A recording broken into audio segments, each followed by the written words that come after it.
जब हम आपसे कह रहे हैं कि मध्य प्रदेश में दरअसल हालात काबू में रहे, धार को लेकर इनपुट्स थे, धार को लेकर मुस्तैदी थी और हिंसा उज्जैन में भड़क गई, तो ये पूरा घटनाक्रम कैसे हुआ है, जरा ये भी डिटेल आपके सामने रख रहे हैं, जानकारी देते हैं। आप जरा इस नक्शे को देखिए। धार जो 117 किलोमीटर दूर है उज्जैन से, वहां पर भोजशाला में आज नमाज भी होनी थी, आज पूजा भी होनी थी और उसको लेकर सुप्रीम कोर्ट के आदेश के बाद बहुत मुस्तैदी बरती गई, बहुत अलर्टनेस, पूरा प्रशासनिक अमला कमांड सेंटर बना के एक एक कोने की निगरानी कर रहा था, जिससे कहीं कोई गलती ना हो, सब कुछ सौहार्दपूर्ण माहौल में हो जाए। और ऐसा हुआ भी, धार में सब कुछ अच्छे से हो गया, लेकिन किसी को अंदाजा नहीं था कि धार का जो गुस्सा है, धार वाला जो बदला है, वो दरअसल उज्जैन में लेने की तैयारी थी। उज्जैन में भाईजान बेकाबू हो गए, धार में कंट्रोल में रखा गया, नमाज पूजा दोनों साथ में हो गई एक ही जगह पर, सब कुछ प्लानिंग के तहत। लेकिन किसी को अंदाजा नहीं था कि 117 किलोमीटर दूर उज्जैन में पत्थरबाजी वाली साजिश रची जा रही थी, तैयारी की जा रही थी। और यहां पर जब घटना हुई तो आपाधापी की स्थिति हो गई और उसके बाद मोहन फोर्स एक्टिव हुई और किसी तरह बचाने की कोशिश की गई, पूरे माहौल को तनावपूर्ण हालातों से निकालने की कोशिश की गई। अभी भी फोर्स वहां पर एक्टिव है, लेकिन ये जो सब कुछ हुआ है उसको लेकर जिनका नुकसान हुआ है, जिन्होंने ये सब कुछ देखा है, उनका क्या कहना है? सुहेल ठाकुर, उनको चोटिल किया गया और उनको पहले मारा गया और उसके बाद जब उसके विरोध में लोग सड़कों पर उतरे, तब ये हिंसा भड़की। तो सुहेल ठाकुर इस पूरे घटनाक्रम के बाद क्या कह रहे हैं, उन्हें सुनिए। 10-15 लड़के आए, मुस्लिम लड़के, उन्होंने मेरे डायरेक्ट आके राड़ की माथे में दी, जिससे मेरे को चक्कर आए, मैं बेहोश हुआ। फिर मेरे भाई उन्होंने थोड़े 2-4 आए, उनके पास में हथियार, चाकू वाकू वगैरह भी थे, तो मेरे भाई आए, उनको देख के वो भागे वहां से।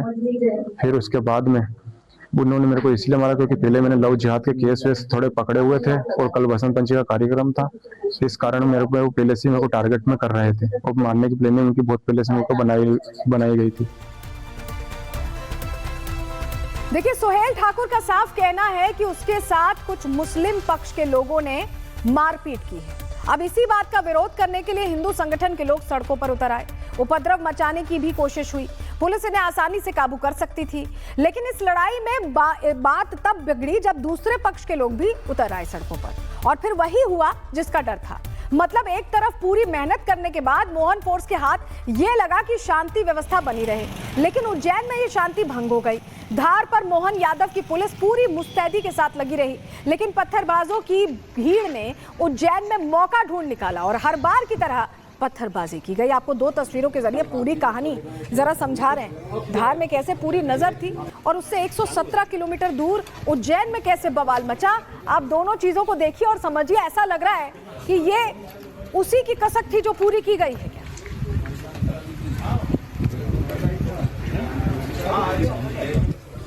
अब ये पूरा मामला क्या था, जो दर्शक अभी जुड़े हैं, अगर वो नहीं जानते हैं तो चलिए ग्राफिक्स के जरिए आपको पूरी डिटेल इस पर दे देते हैं, आपको बताते हैं, जानकारी आपके सामने रखते हैं।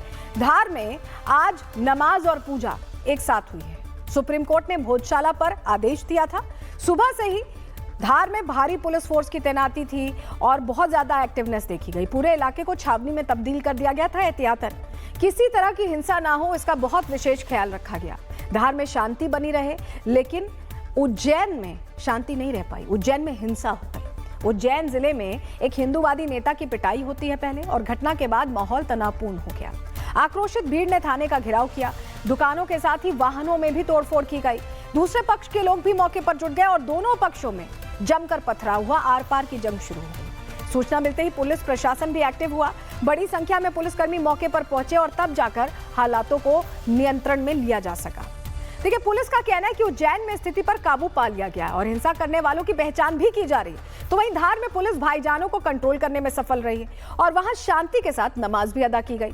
ग्राउंड से हमारे सहयोगी की आपको रिपोर्ट दिखा रहे हैं। तो इस बजर गाड़ी में ही नमाजियों को नमाज कराकर ले जाया जा रहा है। क्योंकि प्रशासन ने पूरे कांच इसके बंद रखे हैं, कौन है ये नहीं पता चल सकता, लेकिन जिस प्रोटेक्शन में, जिस प्रोटोकॉल में इस बजर गाड़ी को निकाला जा रहा है, उससे ये साफ है, ये माना जा रहा है कि चूंकि आप यहाँ पर देखेंगे कि ये यहाँ पर देखिए कितनी सुरक्षा तैनात की गई है, पुलिस तैनात की गई है। और चूंकि देखिए वहाँ पर मुस्लिम समाज का आपको झंडा भी दिख रहा है और जो वो व्हाइट जो कवर्ड एरिया है जिसको व्हाइट कलर के कपड़े से कवर्ड किया है, माना जा रहा है कि वही वो निर्धारित स्थान है जहाँ पर की चिन्हित करके कुछ नमाजियों को, क्योंकि संख्या इसकी सीमित रखी गई थी, उनके पास बनाए गए थे, इसीलिए यहाँ पर नमाज कराई गई है। और उसके बाद समय सीमा के अंदर नमाजियों को पूरे पुलिस प्रोटोकॉल में पुलिस सुरक्षा के बीच उन्हें यहाँ से निकाला गया। और देखिए इस वक्त बड़ी जानकारी जो उज्जैन से हमें मिल रही है वो जानकारी हम आपके सामने रख रहे हैं। उज्जैन बवाल पर एसएसपी का बयान आ गया। उन्होंने बताया है कि 15 लोगों को हिरासत में लिया है। लोग अफवाहों पर ध्यान ना दें, इसकी भी वो अपील करते सुनाई दिए। सीसीटीवी फुटेज में उपद्रवियों की है पहचान हो रही है। हमने आपको तस्वीर भी दिखाई थी कैसे पहचान होगी, क्योंकि तस्वीरें तमाम है, उनसे पहचान की जाएगी। उज्जैन बवाल पर एसएसपी ये सीधे कह रहे हैं कि 15 लोगों को अब तक हिरासत में लिया गया है और लोगों से अपील भी कर रहे हैं कि अफवाहों पर बिल्कुल ध्यान ना दें। सीसीटीवी फुटेज से उपद्रवियों की पहचान इस वक्त चल रही है और हो सकता है कि आने वाले समय में 1-2 घंटे में और गिरफ्तारियों की खबर हम आपको दें, क्योंकि 15 लोग तो हिरासत में लिए गए हैं, लेकिन अब जैसे जैसे फुटेज वेरीफाई की जाएगी और लोगों को पकड़ा जाएगा। मैं आप सभी से अनुरोध करना चाहूंगा कि किसी प्रकार की अफवाह पर न्याय ध्यान दें और अगर इस तरह का कोई भी पॉइंट आता है तो नियरेस्ट पुलिसकर्मी जो हर चौराहे पर तैनात है उसको अवगत कराएं। उसके बावजूद जिस पे भी लोगों के इस तरह की शंकाएं हैं उसके लिए हमारे लगातार पेट्रोलिंग वाहन सभी अधिकारी कर्मचारी लगातार बलवा ड्रिल की सामग्री के साथ फ्लैग मार्च कर रहे हैं और ऐसे जितने भी पॉइंट्स हैं अफवाहें उनको मॉनिटर किया जा रहा है। 15 से ज्यादा लोगों को ऑलरेडी हम लोगों ने हिरासत में ले लिया। बाकी हमारी एक टीम सीसीटीवी फुटेज देख रही है। अगर कोई और बदमाशी करता पाया जाता है तो उसको भी चिन्हित किया जाकर उसके खिलाफ कार्रवाई की जाए। देखिए भोजशाला में तो सब कुछ ठीक था, लेकिन पत्थरबाजों के सुतावलेपन का अल्टीमेट इलाज क्या है, आज इस पर भी सोचना होगा और सीएम मोहन यादव को भी समझना होगा कि पत्थरबाजों पर पार्ट टाइम कार्रवाई से कुछ नहीं होगा, बल्कि इन पत्थरबाजों का माकूल इलाज बहुत जरूरी है। और देखिए इसका उदाहरण आप उत्तर प्रदेश से ले सकते हैं। उत्तर प्रदेश में योगी आदित्यनाथ वाला जो फॉर्मूला है ना, वो बहुत हिट है। बुलडोजर मॉडल हिट है, हाफ एनकाउंटर हिट है और उसी का नतीजा है कि उत्तर प्रदेश में अपराधी बहुत थर-थर कांपते हैं। वही वाला मॉडल शायद अब मध्य प्रदेश में लागू होना चाहिए, ऐसी मांग भी तेज हो गई है। इसी से जुड़ी रिपोर्ट देखिए।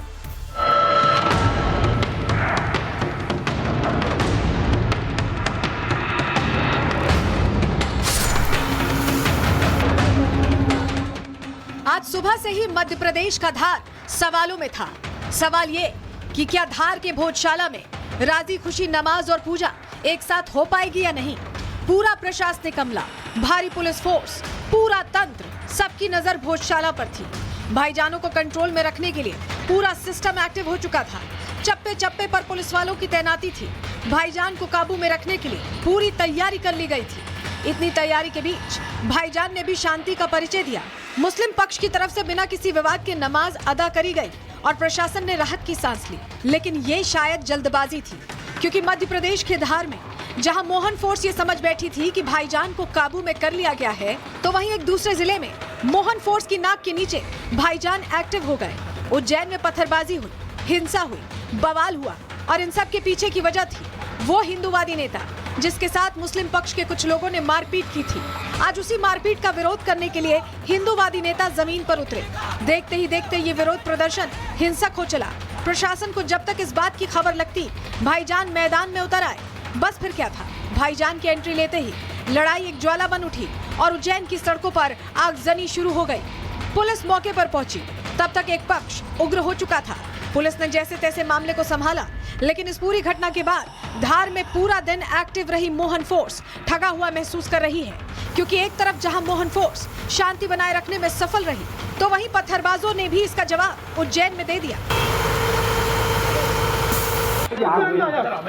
मतलब शहर को जलाने की साजिश में जुटे इन उपद्रवियों का इलाज करने के लिए मोहन फोर्स को उत्तर प्रदेश का विश्व प्रसिद्ध लंगड़ा या बुलडोजर मॉडल लीज पर लेना होगा, क्योंकि अभी तक का डेटा इस बात की तस्दीक करता है कि पत्थरबाजों और दंगाइयों की टोली को काबू में करने के लिए यही मॉडल 100% कारगर रहा है। और इसी मॉडल के सहारे बाबा कहते रहे हैं, यूपी में नो दंगा सब चंगा। Bureau report, Republic Bharat.